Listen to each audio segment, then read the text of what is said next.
ഇന്നത്തെ ഈ വീഡിയോയിലൂടെ നോക്കാൻ പോകുന്നത് എങ്ങനെയാണ് ജെനെക്സിസ് പ്ലാറ്റിനം 4410 എന്ന് പറയുന്ന റൗട്ടറിൻ്റെ പോർട്ട് ഫോർവേഡിംഗ് എങ്ങനെയാണ് ചെയ്യുന്നതെന്നുള്ളതാണ് നോക്കാൻ പോകുന്നത്. അതിന് വേണ്ടിയിട്ട് ആദ്യം ഞാൻ പറയാൻ പോകുന്നത് എന്താണ് പോർട്ട് ഫോർവേഡിംഗ് എന്നുള്ളതാണ്. നിങ്ങൾക്ക് ഈ വീഡിയോയിൽ കാണാൻ പറ്റും, നമ്മുടെ നെറ്റ്വർക്ക്, അതായത് ലോക്കൽ നെറ്റ്വർക്ക് അല്ലെങ്കിൽ ലോക്കൽ ലാൻ നെറ്റ്വർക്ക്, അതായത് ഒരു ഓഫീസിൻ്റെ അകത്തോ അല്ലെങ്കിൽ ഒരു വീട്ടിൻ്റെ അകത്തോ സെറ്റ് ചെയ്തേക്കുന്ന 3 സെർവറുകളാണുള്ളത്. അതായത് ഒരു RDP സെർവറും ഒരു FTP സെർവറും ഒരു HTTP സെർവറും. HTTP സെർവർ എന്ന് പറഞ്ഞു കഴിഞ്ഞാൽ നമ്മുടെ വെബ്സൈറ്റ് പബ്ലിഷ് ചെയ്ത് നടത്താൻ വേണ്ടിയിട്ട് നമ്മൾ ഉപയോഗിക്കുന്ന സർവീസാണ് അപ്പാച്ചി സെർവർ അല്ലെങ്കിൽ HTTP സെർവർ. അതുപോലെ തന്നെ RDP സെർവർ എന്ന് പറഞ്ഞാൽ നമുക്കൊരു സിസ്റ്റത്തിനെ പുറത്തുനിന്ന് ആക്സസ് ചെയ്യാൻ വേണ്ടിയിട്ട് അതിൻ്റെ സെറ്റിങ്സും കാര്യങ്ങളും ഇനേബിൾ ചെയ്താൽ അതിന് RDP, അതായത് നമുക്ക് ആ സിസ്റ്റത്തിനെ നമുക്ക് റിമോട്ട് വഴി ഔട്ട്സൈഡ് നെറ്റ്വർക്കിൽ നിന്നോ അല്ലെങ്കിൽ ഇൻസൈഡ് നെറ്റ്വർക്കിൽ നിന്ന് തന്നെ വേറൊരു PC നിന്ന് ആക്സസ് ചെയ്യാനൊക്കെ വേണ്ടിയിട്ടാണ് ഉപയോഗിക്കുന്ന ഒരു പ്രോട്ടോക്കോളാണ് RDP പ്രോട്ടോക്കോൾ. ഫയൽസും മറ്റു കാര്യങ്ങളും സ്റ്റോർ ചെയ്ത് വെക്കാൻ വേണ്ടിയിട്ട് നമ്മൾ ഉപയോഗിക്കുന്നതാണ് FTP സെർവർ. FTP സെർവറുമാണ് ഒരു ലോക്കൽ നെറ്റ്വർക്കിലുള്ളത്. ആ ലോക്കൽ നെറ്റ്വർക്കിലുള്ള ഈ 3 സെർവറും നമുക്കൊരു സിംഗിൾ പബ്ലിക് IP ഉപയോഗിച്ചിട്ട് നമുക്ക് ആക്സസ് ചെയ്യാം. അതിന് ഡിഫറെൻറ്റ് പോർട്ടുകളാണ് ഇതിന് വേണ്ടിയിട്ട് ഉപയോഗിക്കുന്നത്. അതായത് നിങ്ങൾക്കറിയാം, HTTP സാധാരണ രീതിയിൽ ഉപയോഗിക്കുന്നത് 80 ആണ് പോർട്ട്. അതേപോലെ RDP ആണെങ്കിൽ 3389 ആണ്. FTP ആണ് നമ്മൾ ഉപയോഗിക്കുന്നതെന്നുണ്ടെങ്കിൽ 21 പോർട്ടാണ്, അതായത് TCP 21 പോർട്ടാണ് നമ്മൾ ഉപയോഗിക്കുന്നത്. ഇത് നമുക്ക് പുറത്തുനിന്ന് ആക്സസ് ചെയ്യണമെന്നുണ്ടെങ്കിൽ നമുക്കൊരു പബ്ലിക് IP മാൻഡേറ്ററി ആണ്. ഈ പബ്ലിക് IP നമ്മുടെ റൗട്ടർ ഇൻ്റർഫേസിൽ ഉണ്ടെന്നുണ്ടെങ്കിൽ നമുക്ക് അതിൻ്റെ അകത്ത് കുറച്ച് കോൺഫിഗറേഷൻ, അതായത് പോർട്ട് ഫോർവേഡിങ് ചെയ്ത് കഴിഞ്ഞാൽ ഈ ഒരു സർവീസ് നമ്മുടെ 3 സെർവറും പല രീതിയിൽ നമുക്ക് ഔട്ട്സൈഡിൽ നിന്ന് ആക്സസ് ചെയ്യാൻ പറ്റും. അതിന് വേണ്ടിയിട്ടാണ് നമ്മൾ പോർട്ട് ഫോർവേഡിങ് ചെയ്യുന്നത്. ആ പോർട്ട് ഫോർവേഡിങ് എങ്ങനെയാണ് നമ്മൾ ഈ റൗട്ടറിൽ ചെയ്യണമെന്നുള്ളതാണ് നോക്കാൻ പോകുന്നത്. ജെനെസിക്സിൻ്റെ പ്ലാറ്റിനം 4410 എന്ന് പറയുന്ന റൗട്ടറിൽ എങ്ങനെ ചെയ്യാമെന്നുള്ളതാണ് നോക്കാൻ പോകുന്നത്. അതിനാദ്യം നമുക്ക് എൻ്റെ വൈഫൈ ആണെങ്കിൽ വൈഫൈ കണക്ട് ചെയ്യുക, ലാൻ ആണെങ്കിൽ ലാൻ കണക്ട് ചെയ്യുക. അതിനുശേഷം റൺ കമാൻഡ് ഓപ്പൺ ചെയ്യുക. അവിടെ ncpa.cpl എന്ന് അടിച്ചു കൊടുത്തു കഴിഞ്ഞാൽ നമുക്ക് നമ്മുടെ നെറ്റ്വർക്ക് ഇൻ്റർഫേസുകൾ കാണാൻ പറ്റും.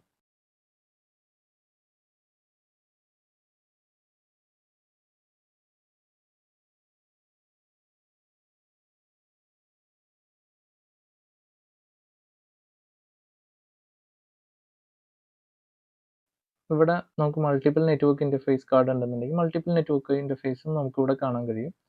ഇതിൽ ഞാനിപ്പോൾ വൈഫൈ വഴിയാണ് കണക്ട് ചെയ്തേക്കുന്നത്. അപ്പോൾ വൈഫൈ വെച്ചിട്ട് തന്നെ നമുക്കിത് കോൺഫിഗർ ചെയ്യാനും പറ്റും. കണക്ട് ചെയ്തേക്കുന്ന നെറ്റ്വർക്ക് ഇൻ്റർഫേസ് ഏതാണോ അതിൻ്റെ സ്റ്റാറ്റസ് എടുക്കുക. അതിനുശേഷം ഡീറ്റെയിൽസ് എടുത്തു കഴിഞ്ഞാൽ നമുക്ക് അതിൻ്റെ ഗേറ്റ് IP കിട്ടും. ആ ഗേറ്റ് IP നമ്മൾ നേരെ ഏതെങ്കിലും വെബ് ബ്രൗസറിൽ ടൈപ്പ് ചെയ്ത് കൊടുത്തു കഴിഞ്ഞാൽ അവിടെ ലോഗിൻ, യൂസർ നെയിം, പാസ്വേഡും ചോദിക്കുന്നത് കാണാൻ പറ്റും. ആ റൗട്ടറിൽ ലോഗിൻ ചെയ്യാനുള്ള യൂസർ നെയിം, പാസ്വേഡ് ചോദിക്കുന്നത് കാണാൻ പറ്റും.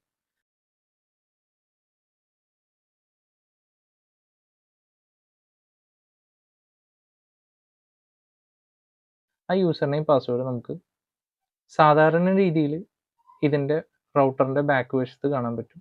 അതല്ല, നമ്മൾ ചേഞ്ച് ചെയ്തിട്ടുണ്ടെങ്കിൽ ഏത് പാസ്വേഡാണോ ചേഞ്ച് ചെയ്തേക്കുന്നത് ആ പാസ്വേഡ് തന്നെ നമ്മൾ അടിച്ചു കൊടുക്കേണ്ടി വരും. ഈ ജെനെസിസിൻ്റെ കേസിൽ അതിൻ്റെ ഡിഫോൾട്ട് പാസ്വേഡ് എന്ന് പറയുന്നത് അതിൻ്റെ MAC അഡ്രസ്സ് തന്നെയാണ്. ക്യാപിറ്റൽ ലെറ്ററിൽ അതിൻ്റെ MAC അഡ്രസ്സ് തന്നെയാണ് അതിൻ്റെ പാസ്വേഡായിട്ട് ഉപയോഗിക്കുന്നത്. അപ്പോൾ യൂസർ നെയിം അഡ്മിനാണ്. അതിനുശേഷം പാസ്വേഡ് ഞാൻ അടിച്ചു കൊടുക്കുന്നു. പാസ്വേഡ് അടിച്ചു കൊടുക്കുക. അതേപോലെ വാലിഡേഷൻ കോഡും അടിച്ചു കൊടുത്തതിന് ശേഷം യൂസർ ലോഗിൻ പ്രസ് ചെയ്ത് കഴിഞ്ഞാൽ ലോഗിൻ ആവുന്നത് കാണാൻ പറ്റും.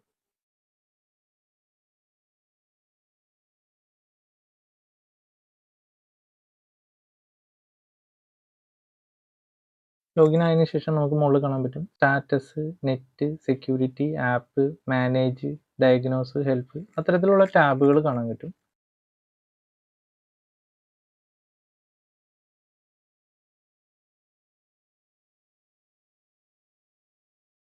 അതിൽ നമുക്ക് വേണ്ടത് എന്താണെന്ന് വെച്ച് കഴിഞ്ഞാൽ പോർട്ട് ഫോർവേഡിംഗ് ആണ് വേണ്ടത്. അപ്പോൾ അതിന് വേണ്ടിയിട്ട് അതിൽ ആപ്പിൽ അഡ്വാൻസ്ഡ് നാറ്റ് സെലക്ട് ചെയ്യുക. അതിനുശേഷം സ്ക്രോൾ ചെയ്ത് കഴിഞ്ഞാൽ നിങ്ങൾക്ക് കാണാൻ പറ്റും virtual server configuration. Virtual server കോൺഫിഗറേഷനിൽ നമ്മൾ അതിൻ്റെ ഇൻ്റർനെറ്റിൻ്റെ കണക്ഷൻ ഏതാണോ അത് സെലക്ട് ചെയ്യുക. ബൈ ഡിഫോൾട്ട് ഇൻ്റർഫേസ് വരുന്നത് ഇൻ്റർനെറ്റിൻ്റെ കണക്ഷൻ ആയിരിക്കും. അത് സെലക്ട് ചെയ്യുക. ഇനിയിപ്പോൾ മൾട്ടിപ്പിൾ കാണിക്കുന്നുണ്ടെങ്കിൽ ഏതാണ് ഇൻ്റർനെറ്റിൻ്റെ എന്നുള്ളത് അത് സെലക്ട് ചെയ്യുക. അതിനുശേഷം നമുക്ക് ഏതാണോ പ്രോട്ടോക്കോൾ വേണ്ട പ്രോട്ടോക്കോൾ അത് സെലക്ട് ചെയ്യുക. ഡിഫോൾട്ട് ഇതിൻ്റെ അകത്ത് കുറേ പ്രോട്ടോക്കോൾ സെലക്റ്റഡ് ആണ്, പക്ഷേ നമ്മൾ കസ്റ്റമൈസ് ചെയ്താണ് ഓരോ തവണയും ക്രിയേറ്റ് ചെയ്യുന്നത്. അതുകൊണ്ട് തന്നെ ഞാൻ ഇവിടെ കസ്റ്റമൈസ് ആണ് സെലക്ട് ചെയ്തേക്കുന്നത്. അതിനുശേഷം TCP സെലക്ട് ചെയ്തു. സോഴ്സ് IP അഡ്രസ്സ് എന്നുള്ളത് നമുക്കൊരു സ്പെസിഫിക് IP അഡ്രസ്സാണ് നമ്മൾ ഇതിന് വേണ്ടിയിട്ട് ഉപയോഗിക്കുന്നത് എന്നുണ്ടെങ്കിൽ നമുക്ക് ആ സ്പെസിഫിക് IP അഡ്രസ്സ്, അതായത് ഒരു പെർട്ടിക്കുലർ IP ന്ന് മാത്രമാണ് ആക്സസ് ചെയ്യേണ്ടതെന്നുള്ളതുണ്ടെങ്കിൽ ആ സോഴ്സ് IP കറക്റ്റായിട്ട് കൊടുക്കുക. ആ IP ന്ന് മാത്രമാണ് നമുക്ക് പുറത്തുനിന്ന് ആക്സസ് ചെയ്യാൻ പറ്റുള്ളൂ. അതായത് പുറത്തുനിന്ന് ആക്സസ് ചെയ്യുന്നതിന് ഏതെങ്കിലും പെർട്ടിക്കുലർ പബ്ലിക് IP ന്ന് മാത്രമാണ് നമുക്ക് ആക്സസ് കൊടുക്കണമെന്നുണ്ടെങ്കിൽ അത്തരത്തിൽ നമുക്ക് സെറ്റ് ചെയ്യാൻ വേണ്ടിയിട്ടാണ് ഇവിടെ ഉള്ളത്. പബ്ലിക് IP ഒരു സ്പെസിഫിക് IP ഇല്ല എന്നുണ്ടെങ്കിൽ നമുക്ക് സോഴ്സ് IP എന്ന് പറയുന്നത് ബ്ലാങ്ക് ആയിട്ട് ഇടുക. അതിനുശേഷമാണ് നമുക്കറിയാം പ്രോട്ടോക്കോൾ 2 തരമാണുള്ളത്, TCP UDP. നമുക്ക് ഏത് പ്രോട്ടോക്കോളാണ് ഉപയോഗിക്കേണ്ടതെന്നുള്ളത് അവിടെ നിന്ന് സെലക്ട് ചെയ്ത് കൊടുക്കാം. TCP ആണെങ്കിൽ TCP മാത്രം സെലക്ട് ചെയ്യാം, UDP ആണെങ്കിൽ UDP മാത്രം സെലക്ട് ചെയ്യാം, അല്ലെങ്കിൽ രണ്ടും നമുക്ക് ഓപ്പൺ ചെയ്യണമെന്നുണ്ടെങ്കിൽ രണ്ടും സെലക്ട് ചെയ്യാൻ പറ്റും. സോഴ്സ് IP എപ്പോഴും ഇല്ലയെന്നുണ്ടെങ്കിൽ നമുക്കത് ബ്ലാങ്ക് ആയിട്ട് യൂസ് ചെയ്യാം. ഞാനിവിടെ ടെസ്റ്റിന് വേണ്ടിയിട്ട് 8000 പോർട്ടും സ്റ്റാർട്ടിംഗ് പോർട്ട് 8000ഉം എൻഡിങ് പോർട്ട് 8005 ആയിട്ടാണ് ഞാൻ സെലക്ട് ചെയ്യുന്നത്. അതിനുശേഷം ഇതിനൊരു പേര് കൊടുക്കുന്നത് ടെസ്റ്റ് എന്നുള്ള ഒരു പേര് കൊടുത്താണ് സേവ് ചെയ്യുന്നത്. അതിനുശേഷം ഇൻറ്റേർണൽ ഹോസ്റ്റ് എന്ന് പറഞ്ഞാൽ നമ്മുടെ ഏതാണോ സെർവർ അതിൻ്റെ IP ആണ് നമ്മളിവിടെ കൊടുക്കേണ്ടത്. അതിന് വേണ്ടിയിട്ട് ഞാൻ ഓൾറെഡി സ്റ്റാറ്റിക് IP സെലക്ട് ചെയ്തിട്ടുണ്ട്. അതുകൊണ്ടാണ് ഞാൻ അതിൻ്റെ ഇൻറ്റേർണൽ ഹോസ്റ്റിൻ്റെ IP അടിച്ചു കൊടുക്കുന്നത്.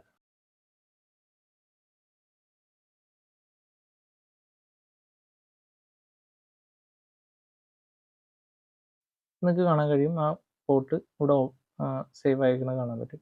ഇനി നമുക്ക് അടുത്തൊരു IPക്ക് ഇതേ കൂട്ട് ആഡ് ചെയ്യാം. സോഴ്സ് IP അഡ്രസ്സ് ബ്ലാങ്ക് ആക്കി കൊടുക്കുക. അതിനുശേഷം സോഴ്സ് അഡ്രസ്സ് ഏതാണോ അത് കൊടുക്കുക, പ്രോട്ടോക്കോൾ സെലക്ട് ചെയ്യുക. അതിനുശേഷം വീണ്ടും നമുക്ക് ആഡ് ചെയ്യാൻ കഴിയും.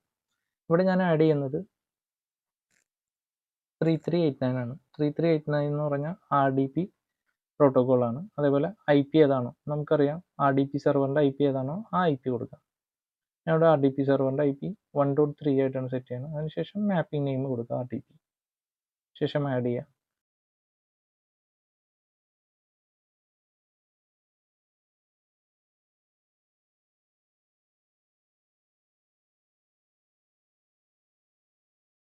ഇത്തരത്തിൽ ഓരോ പോർട്ടുകളും നമുക്ക് ഇങ്ങനെ ആഡ് ചെയ്യാൻ കഴിയും. അതേപോലെ ഒരു റേഞ്ച് ഓഫ് പോർട്ടുകളും നമുക്ക് ഇതിൽ ആഡ് ചെയ്യാൻ കഴിയും.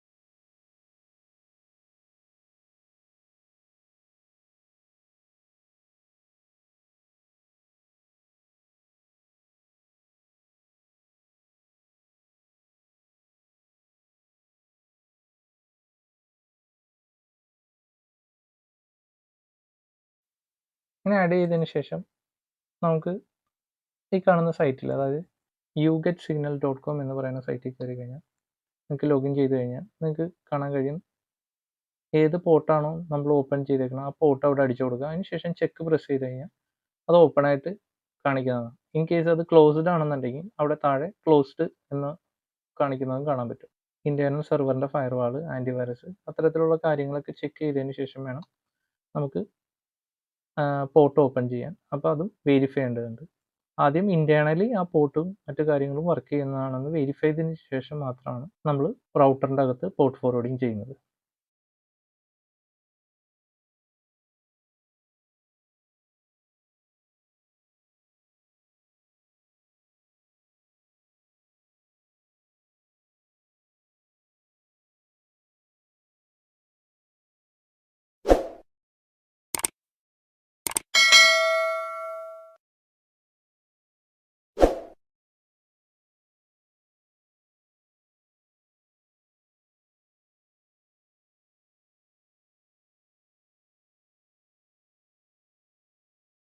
ഇത്തരത്തിലുള്ള വീഡിയോ വീണ്ടും കാണുന്നതിന് എൻ്റെ ചാനൽ സബ്സ്ക്രൈബ് ചെയ്യുക. ഈ വീഡിയോ നിങ്ങൾക്ക് ഇഷ്ടമായാൽ ലൈക്ക് ചെയ്യുക, ഷെയർ ചെയ്യുക,